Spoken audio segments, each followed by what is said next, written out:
money can be really hard to talk about.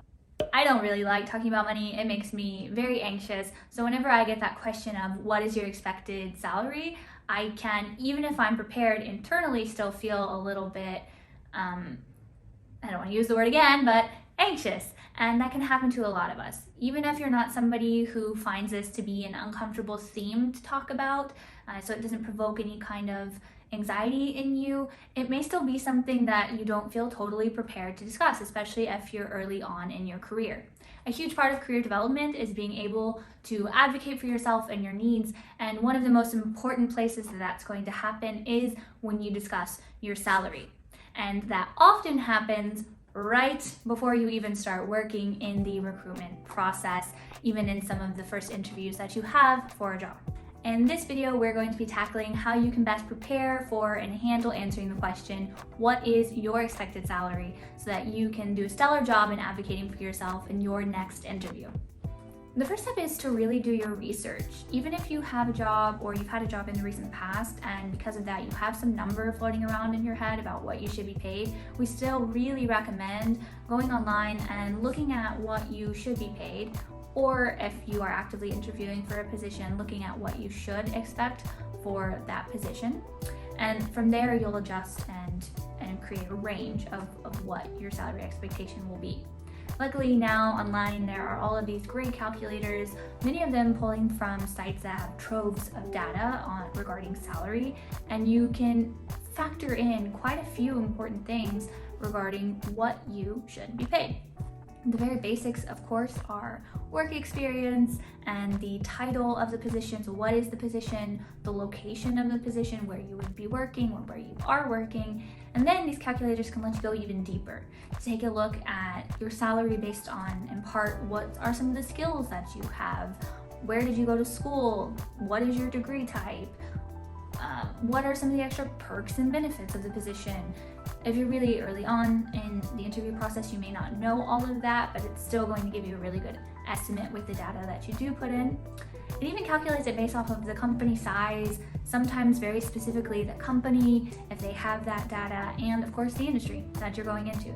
There are a few cool calculators out there that we've tried ourselves, and we'll link out others because there are more than these four, but we can say that we definitely like PayScale, LinkedIn Salary, Google, Glassdoor's Know Your Worth, and there's a cool project called the Salary Project, and it's specifically geared towards women, but this also has a salary calculator as well that we think is pretty beneficial.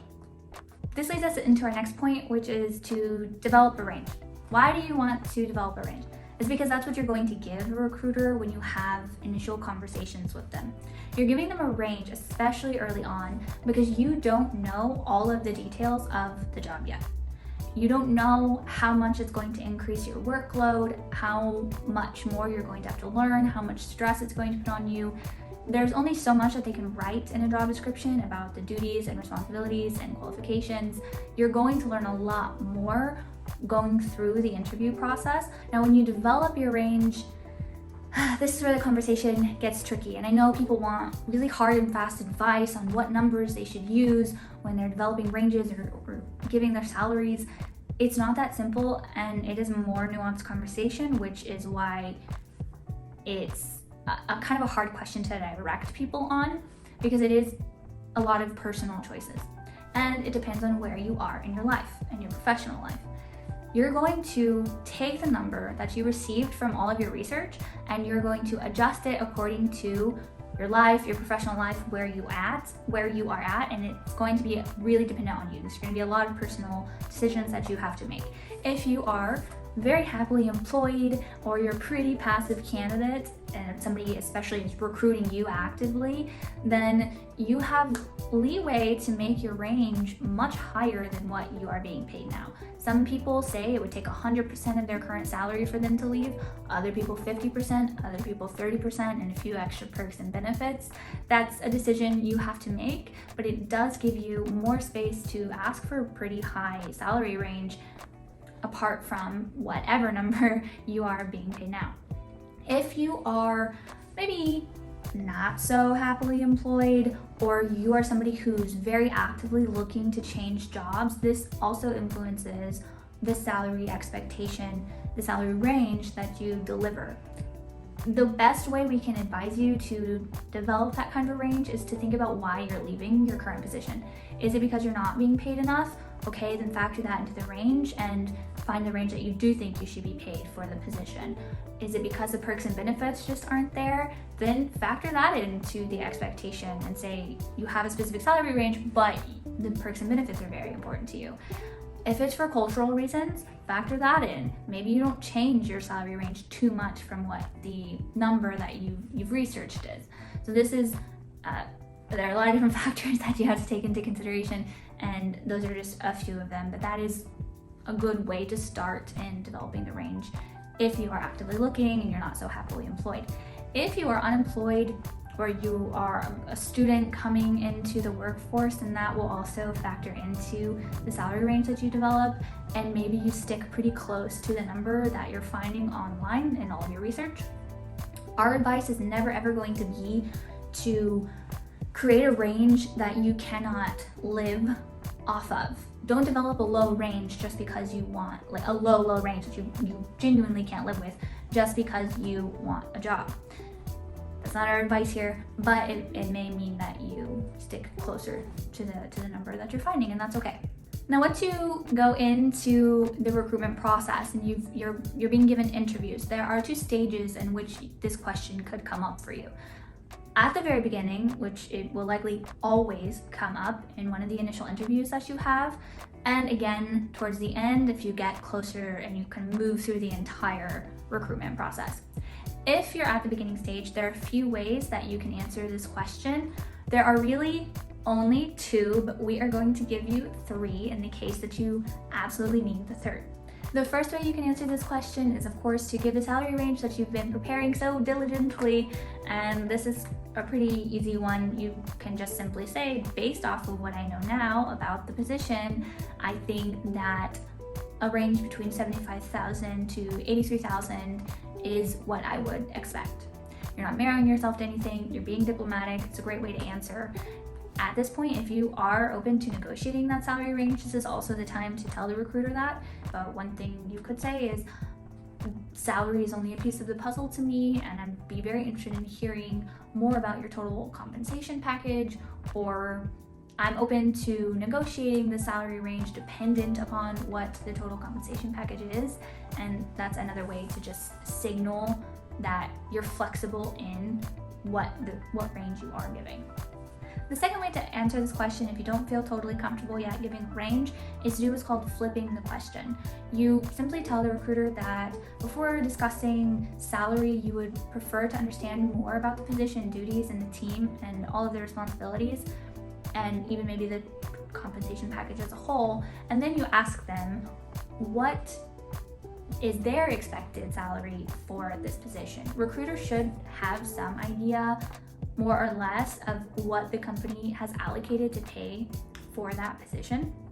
If they respond and the number is higher than or in the same ballpark as the range that you have in your head, then that's great. Just to respond in kind and say, well, cool, we're on the same page. More diplomatically and professionally than that, but just let them know that you're on the same page. If they give you a number that's a little bit lower than the range that you have in mind, then also say that and say, well, the range is a little bit lower than what I have in mind, but I'd still like to learn more about the position duties and the total compensation package, and go on with the conversation from there. If you're a candidate that they're really excited about, they may be willing to close that gap and meet your expectations, but at least you're honest up front that you're not really aligned. If the number that they give you is much lower than your range and you could not accept that number, then it's also the time to say that. And you can say it in a way where you also just give them room to explain it a little bit more and say, this number is much lower than the range that I have in mind. For the right candidate, would you be willing to increase that number? If they're not willing to increase that number and they let you know that in the interview or post-interview, then that's okay. It just means it's probably time for you to in the recruitment process there, because if they're not willing to or can't pay you closer to your range, then it's not maybe the position for you, and you can save yourself time and their time by ending the recruitment process. The third option is to delay the answer. Don't just use this all the time. It should really only be used in emergency scenarios, right? So delaying the answer very diplomatically just looks like saying, salary is one part of the puzzle and it is important to me, but I would like to learn more about the total compensation package as well as understand the position duties a little bit more before I discuss any kind of salary expectation. That's it. You just tell them essentially that you're not comfortable talking about it yet and you need more details. You should give a recruiter, especially very early on, a range. There's a reason that this question is asked. Yes, in part, it is a question that somebody could be rejected off of, but it's also to really align on expectations. So we call it a third option because we don't actually recommend using it, but if you need to, it's there. You can use the prompt to answer. We really don't like to delay the answer because it's gonna come back again towards the end. So the final stage interviews, it's likely that you're going to have this conversation again. And when you do, you're not going to give them a range, you're going to give an accurate number or a more accurate number. As a note, you are not married to that number. There's still room for negotiation in the offer process, but it needs to be a more accurate reflection of your expectations than a range is.